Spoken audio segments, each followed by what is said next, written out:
guest in this house. Act like one or get out. I don't remember the first time my mother told me I was adopted. I remember the feeling before I remember the words. That feeling of standing in a room full of people and somehow feeling like everybody had been given a map, except me. Like everyone else understood something I didn't. Some kids grow up believing they belong somewhere automatically. I grew up believing I had to earn it. I thought families worked like jobs. You behave, you help, you stay quiet, and maybe if you did everything right, eventually people would decide to keep you. I didn't realize until years later that children aren't supposed to think like that. In our house, there was always an invisible line. Nobody talked about it. Nobody pointed at it, but it existed. My brothers were on one side, I was on the other. You notice these things as a kid. You notice who gets comforted first after falling down, who gets defended, who gets forgiven, who gets blamed. If something broke, somehow I had touched it. If somebody was yelling, somehow I had started it. If somebody needed help with chores, somehow my name came first. At first, I thought that was normal. I thought every oldest child probably felt that way. Then I started noticing differences. My brothers got new clothes every school year. I got whatever they had outgrown. Jeans with faded knees, shirts already stretched out, sneakers with soles worn almost flat. I remember opening my backpack one year and seeing my brother's name scratched inside with permanent marker. I stared at it for a while. I don't know why. Something about it bothered me. Maybe because it felt like proof. Proof that even my things weren't really mine. When I complained once, my mother rolled her eyes. "You're lucky we spend money on you at all." Lucky. That word followed me my entire life. Lucky, lucky they took me in, lucky they fed me, lucky I had a roof, lucky I had a family. I heard it so many times that eventually I started repeating it to myself. Maybe I was lucky. Maybe adopted kids weren't supposed to complain. Maybe wanting things made me selfish. Maybe I already had more than I deserved. Kids believe almost anything if adults repeat it enough. I remember one dinner when I was around 10. Nothing important had happened, just a normal night. My mother made pasta, my brothers were arguing over something stupid, my father was watching television while eating. Normal. Completely normal. I accidentally knocked my glass over. Milk spilled onto the table. That was it. Just milk. But the room went quiet. My mother looked at me. Not annoyed, not frustrated. Tired. Like I had disappointed her again. Seriously? I immediately started apologizing. I grabbed paper towels, I cleaned everything. Then I heard my younger brother laugh. Typical. Everybody smiled. Everybody. And I smiled too. I always smiled. I got really good at smiling. I smiled because I thought maybe if I looked upset, people would think I wasn't grateful enough. That word again. Grateful. Everything came back to grateful. Christmas was where the difference felt impossible to ignore, because Christmas makes everything visible. You can't hide priorities under wrapping paper. I remember one year, more than the others. I was around 12. The house looked perfect. Lights everywhere, cookies in the kitchen, music playing in the background. My brothers had piles of presents. Huge boxes, video games, shoes, a bicycle. I remember feeling excited. Not because I wanted expensive things. I just wanted proof. Proof I was part of the picture. My pile had 2 gifts. One was socks. The other was a sweater. Not a new sweater. My older brother had worn it the year before. I knew because I remembered him spilling orange juice on the sleeve. The stain was still there. Nobody looked embarrassed. Nobody acted weird. Everybody kept opening presents, laughing, talking. And I remember staring at that stain. For some reason, that stupid stain hurt more than if I had gotten nothing. Because nothing would have said they forgot me. This said they remembered me. Just not enough. I didn't cry. I didn't complain. I just sat there. Then my mother looked at me. Don't make that face. I hadn't realized I was making one. You should be grateful. Grateful. Again. Always grateful. As we got older, the gap only became bigger. My brothers joined sports, my parents never missed games, they screamed from the stands, took pictures, bought snacks afterward. When I joined debate club, because I thought maybe they'd come support me too, nobody showed up. I kept looking toward the door, round after round. People's parents kept walking in. Mine didn't. I remember telling myself they were probably busy. Then I got home. My father was asleep on the couch. My mother barely looked up. How'd it go? I told her I won. She nodded. That's nice. Then she kept watching television. That was it. I stood there for a few seconds, waiting for more. But there wasn't more. I went upstairs. I don't know why that one hurt so much. Maybe because for a second, I thought I'd finally done enough. Maybe because I thought I had earned something. Then came cars. When my older brother turned 16, my father surprised him with a used car. Nothing crazy, but still. Everybody hugged, everybody took pictures, everybody looked happy. The next year, my younger brother got one too. I remember him looking at me and saying, "Guess you're next." I believed him. I really did. I thought maybe I had imagined everything. Maybe I was too sensitive. Maybe I was wrong. Then my 16th birthday came. My father handed me an envelope. I actually thought keys were inside.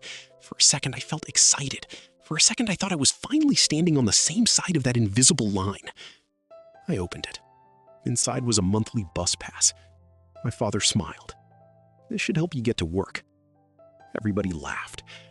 Not cruel laughter. Worse. Normal laughter. The kind that says nobody in the room thinks anything is wrong. I laughed too. Because I always laughed. Because I didn't know what else to do. Looking back now, I think that was the moment something started changing. Not outside, inside. Because for the first time, I remember asking myself a question I had never asked before. Why did it always feel like I was the only person in that house, trying to become part of the family? Looking back now, I think part of me had always known something felt wrong. Not wrong in a dramatic way. Not the kind of wrong you see in movies, where people find hidden letters in attics or discover giant secrets overnight. I mean small wrong, tiny wrong. The kind of things your brain notices and quietly puts somewhere in the back of a drawer. Things that don't make sense. Things that feel strange for a second and then disappear. Until one day the drawer gets too full, and suddenly all of it falls out at once. Growing up, I wasn't allowed to ask many questions about being adopted. Not officially. Nobody ever said, "Don't ask." But some families don't need rules written down. You learn the rules from expressions, from silence, from the way people suddenly become interested in something else. Every time I asked where I came from, my mother suddenly had something to do. Every time I asked my father, he'd suddenly become busy. At first, I thought maybe it hurt them emotionally. Maybe adoption was difficult. Maybe they were afraid of upsetting me. So I stopped asking, for a while. But questions don't disappear, especially questions about yourself. When you're little, you accept things because adults say they're true. But when you get older, you start noticing details, and details are dangerous. I remember sitting in school once when we had one of those stupid family tree projects. Everybody hated it. Most kids complained because it was boring. I hated it for a different reason. Because I had no idea what I was supposed to write. People around me were talking about grandparents and cousins and old family stories. I remember staring at the empty paper in front of me. Then I went home and asked my mother, "Do you know anything about my biological family?" She didn't even look up from the kitchen counter. No. Just that. No hesitation, no sadness, no explanation. Just no. I remember standing there waiting for more. Nothing came. So I tried again. There wasn't any paperwork. Now she looked at me. Not angry, not yet, just annoyed. "Why are you asking all these questions?" I was just curious. Curious about what? I remember freezing for a second because I didn't know how to explain wanting to know where I came from. Wanting to know yourself shouldn't require justification, but somehow I felt like I had done something wrong. Forget it, I said, and that was usually how these conversations ended. Forget it. Always forget it. We were sitting outside together. She was watering flowers. I asked, "Do you remember when Mom and Dad adopted me?" Her smile disappeared. Not completely, just enough. Enough for me to notice. She looked down at the flowers for a second. Too long. "Why would you ask that?" "I don't know. Just wondering." She kept watering flowers. No answer. I remember waiting, then waiting longer. Finally, she said, "Some things don't matter if people love you." I remember thinking, that wasn't an answer. That wasn't even close to an answer. And somehow, I felt guilty again, like I had crossed a line I wasn't supposed to cross. But something weird happened after that. Once I noticed it, I couldn't stop noticing it. Every conversation felt strange. Every family story changed slightly every time someone told it. One person said I was adopted as a baby. Someone else said I was older. One relative said I came from another state. Another said they couldn't remember. How do people forget something like that? How do parents forget the story of bringing home their child? That's when I started paying attention, really paying attention. And the more I paid attention, the stranger everything started feeling. And once your brain starts looking for patterns, it becomes almost impossible to stop. I started noticing little reactions, little pauses, tiny moments that probably meant nothing by themselves. But together they felt heavy, like pieces of something bigger. I remember one afternoon I was looking for batteries in the hallway closet. Our house had one of those messy storage closets where everything ended up. Old school supplies, random boxes, receipts nobody cared about anymore, photo albums. I was moving things around when a folder slipped off the top shelf. Paper spilled across the floor. I wasn't trying to snoop, honestly. I bent down and started collecting everything. Utility bills, insurance forms, tax documents, normal stuff. Then I saw my name. I remember freezing for a second. Not because seeing my name was strange, because of what I didn't see. No mention of adoption, no legal documents, no certificates, nothing. I didn't really know what adoption paperwork was supposed to look like, but I knew enough to know there should have been something, anything. Instead, I found school records, medical records, random forms from when I was younger, and then I heard footsteps. My mother. I looked up. For a second, she stared at the papers, then at me, and something crossed her face. Fear. Real fear. Not anger. Fear. It disappeared almost immediately, but I saw it. I know I saw it. "What are you doing?" I held up the papers. "I dropped these." She walked over quickly and took the folder from my hands. Too quickly. "You shouldn't go through things that aren't yours." I frowned. "I wasn't." "You need to stop being so nosy." Nosy. I remember that word sticking with me because I wasn't being nosy. I was looking for batteries. But for some reason, I felt like I had just been caught doing something wrong. Again. Always again. That night, I couldn't stop thinking about her face. Not angry. Scared. Scared people look different. They react too fast. They grab things. They change subjects. And suddenly, I started remembering dozens of moments just like that. Moments I had ignored. Moments I had explained away. Moments that now felt different. I remembered asking my father once where I was born. Simple question. Normal question. He had stared at me for a second. Just stared. Then he said, "Why does that matter?" I remembered asking what hospital.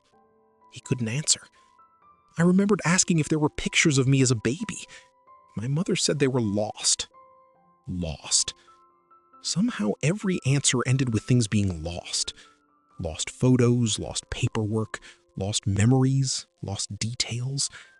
It was strange, because nobody ever seemed to lose anything involving my brothers. Their first drawings? Saved. Baby shoes? Saved. Hospital bracelets? Saved. Baby albums? Saved. everything saved, except anything involving me. At first, I kept telling myself I was overthinking, because what was the alternative?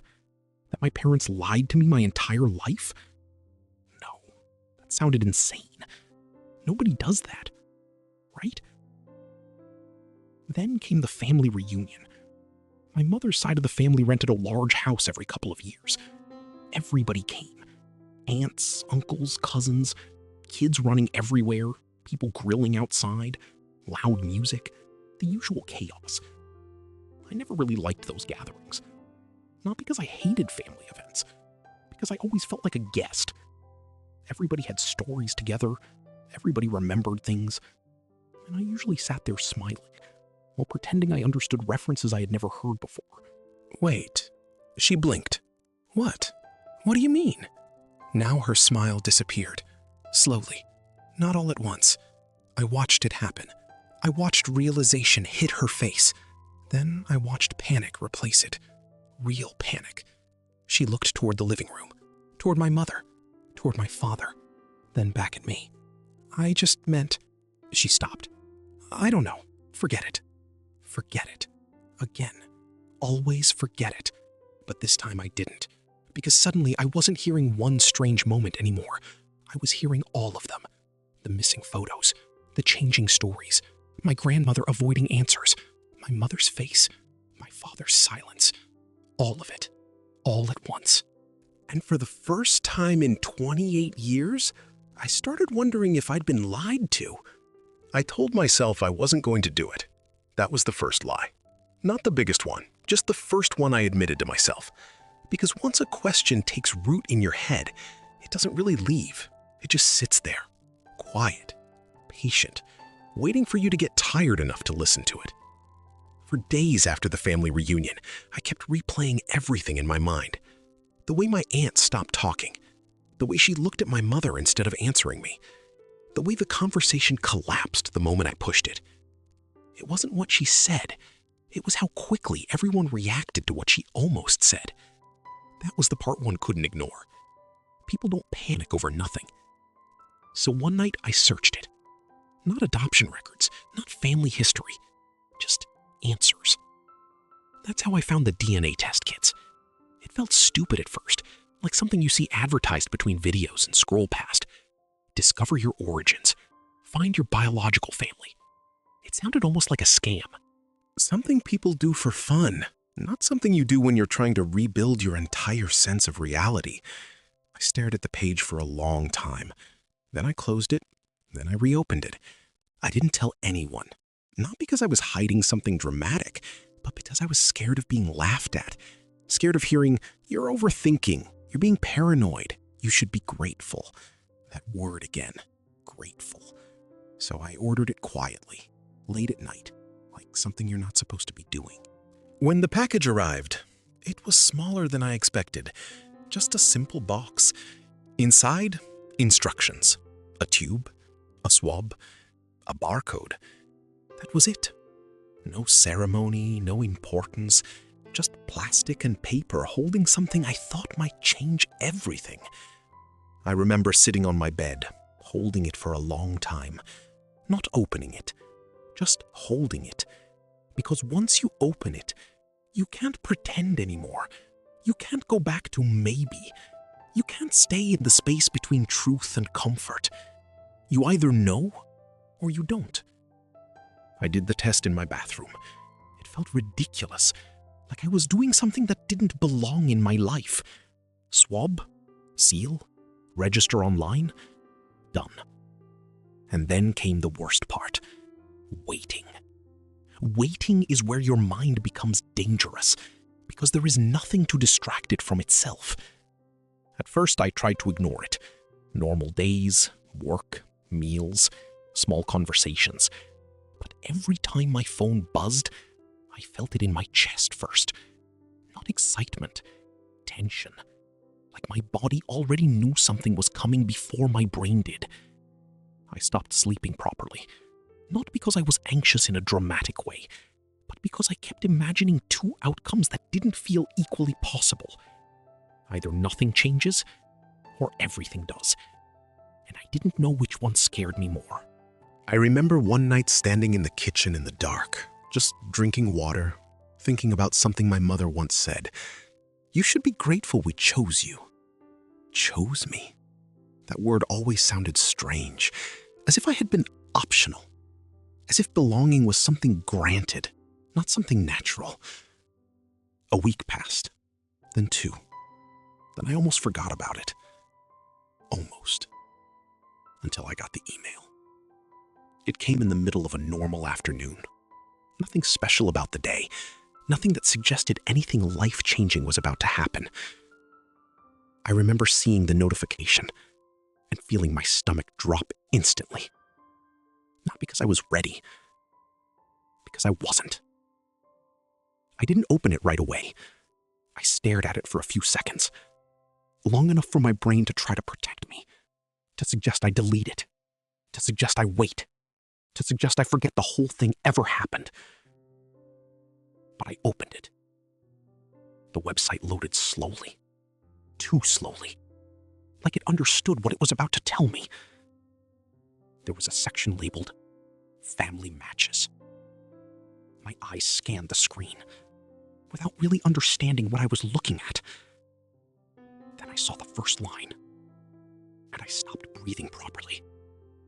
99.98% parent match. I read it again. Once. Twice. My brain refused to process it at first, because that wasn't what I expected. That wasn't the question I thought I was asking. I scrolled further. Sibling section. No close matches detected. That line didn't hit immediately. It just sat there, quiet, heavy. Then more information appeared underneath. Extended relatives possible. Names I didn't recognize, locations I had never heard of, people who shared something with me, but not enough to matter. I remember sitting there thinking, this doesn't make sense. If I was adopted, how could there be a parent match? And if I wasn't adopted, then what was I? My hand started shaking slightly, not dramatically, just enough that I noticed. I closed the laptop for a second, then opened it again, like the answer might change if I looked at it differently. It didn't. The numbers were still there, cold, exact, unemotional. I walked out of the room and sat in the hallway, just sitting, trying to connect things that refused to connect properly, because there were only 2 explanations my mind could reach.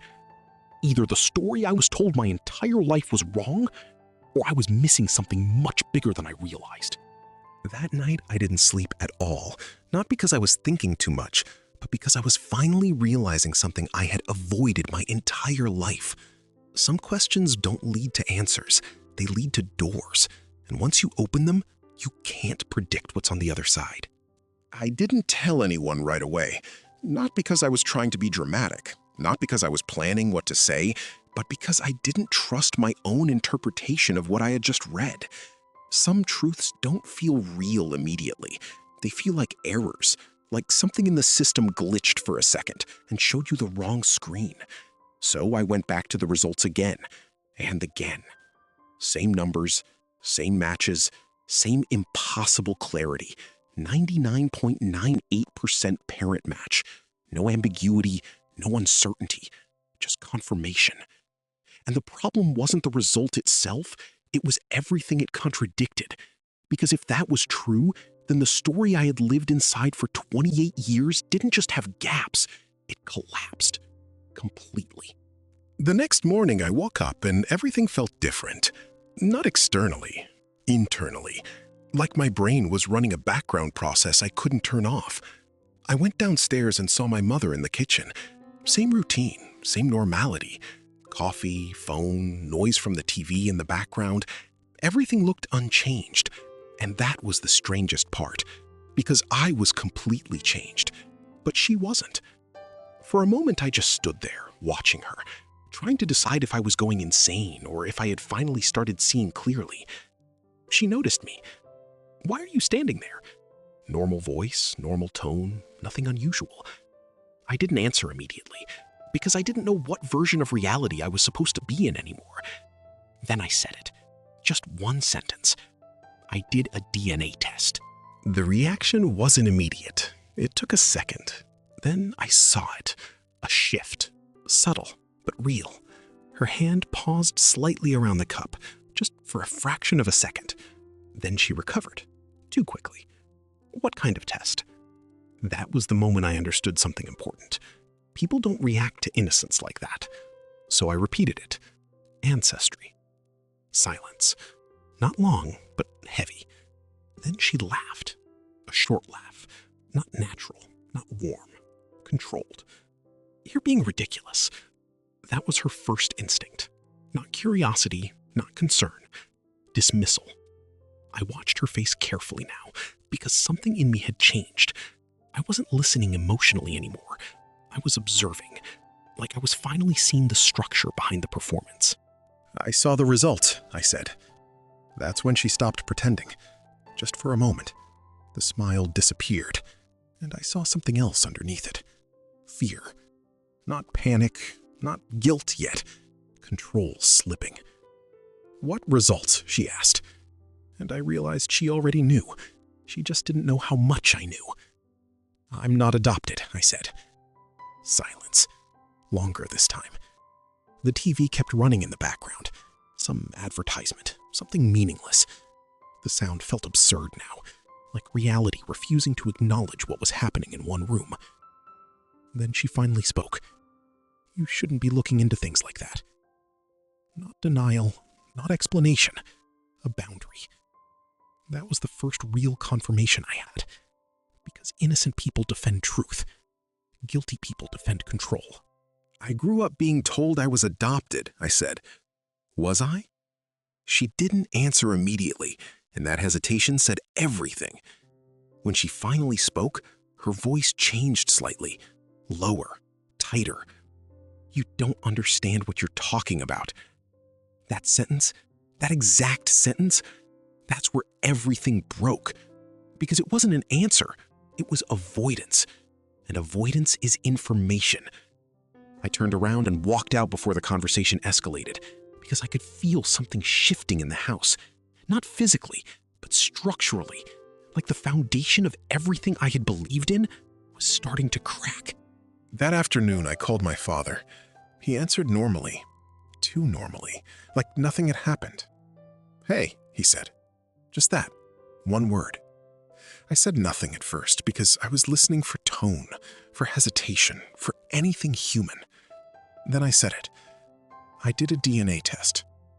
Silence. Different silence than my mother. He didn't react immediately either, but for a different reason.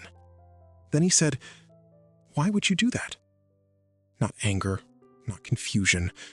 Concern mixed with calculation. That was worse, because it meant he understood exactly what this meant. I needed answers, I said. You already know the answers, he replied. That sentence hit differently, because it wasn't denial, it was correction. Like I had misunderstood my own life, like reality had a version only they were allowed to define. I'm not adopted, I said again. Long pause. Then, come home. That wasn't an invitation. That was control. And I realized in that moment something irreversible. This wasn't a misunderstanding. This wasn't confusion. This was a managed story. A controlled narrative I had been placed inside. And I had just stepped outside of it. When I hung up, my hands were shaking. Not from fear, from clarity. Because now I understood something I didn't before. The DNA test didn't just give me information. It removed permission. Permission to believe the story I had been told. And once that permission is gone, there's no going back. That night, I sat alone again. And for the first time, I stopped asking, what happened? And started asking something else entirely. What else don't I know? I spent the next few days going through everything again. Not emotionally this time, structurally. Like rebuilding a case instead of reliving a memory. Every inconsistency I had ignored before now felt like evidence. Every avoided question, every changing story, every don't worry about it, every you wouldn't understand. It wasn't random anymore. It was organized, intentional, constructed. And the more I looked at it, the more one question became unavoidable. If I wasn't adopted, then why was I treated like I didn't belong? That question didn't have an emotional answer, only a factual one. So I started digging.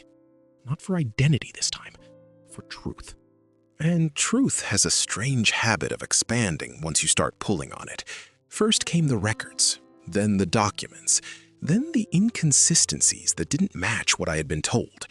And slowly, a picture started forming. Not the one I expected, not the dramatic hidden adoption story. Something more complicated, something messier, something human. My father wasn't my biological father. That was the first confirmed truth. The DNA test didn't lie. But the way it was handled, that was the real revelation. Because my existence wasn't hidden, it was redefined. My mother had made a decision years ago, a decision that wasn't about me alone. It was about preservation, of image, of marriage, of stability. And in that structure, I became the variable that didn't fit. Not unwanted, not unloved in the way people assume, but inconvenient. A living contradiction inside a narrative that had already been built. My brothers were raised inside certainty. I was raised inside ambiguity disguised as adoption. And that distinction changed everything, because it explained the imbalance. It explained the distance. It explained the silence. Not emotionally, logically. By the time I confronted them again, I wasn't the same person who had taken the test. I wasn't asking for truth anymore. I was presenting it. My mother tried first. Predictable. She started with control. You shouldn't have done that. Not what did you find, not we need to talk, just control. My father didn't speak immediately. He just stood there, watching, waiting, like he was still trying to decide whether the situation could be contained. It couldn't. I placed the results on the table. No dramatics, no shaking hands this time. Just placement, finality. I know. 2 words. That's all I said. And everything collapsed from there. Not loudly, not like in movies. No screaming, no breaking objects. Just erosion. Slow, irreversible erosion of a structure held together by silence for decades. My mother tried to speak, stopped, tried again, then finally said, "You don't understand what you're doing to this family." And I remember looking at her and realizing something very simple. I was never part of this family in the way she meant it. I was part of its maintenance, not its truth. My father finally spoke. His voice wasn't angry. It was tired. Things were complicated. That sentence, that was the final layer. Because complicated is what people say when they refuse to name what actually happened. I asked him one question, just one. Did you ever treat me differently because you knew? Silence. And in that silence, I got my answer. Everything after that became distance. Not revenge, not destruction. Distance. Because once you see the structure clearly, you stop trying to fix it. You step out of it. Weeks passed, then months. Life didn't explode. It reorganized, without them in the center. Something unexpected happened. I stopped feeling like I was missing something. I stopped waiting for validation. I stopped interpreting myself through their version of me. Because the truth wasn't just what I discovered. It was what I stopped needing. I wasn't the mistake. I wasn't the outsider. I wasn't even the adopted one. I was just the person who finally saw the system clearly enough to leave it. And that was enough. If you've made it this far, you already know this wasn't just a story about DNA. It was about the moment a narrative collapses and what you do when it no longer holds. If you want more stories like this, real psychological breakdowns, Reddit-style confessions, and payback ledger cases, make sure to subscribe, because some truths don't end when the story does.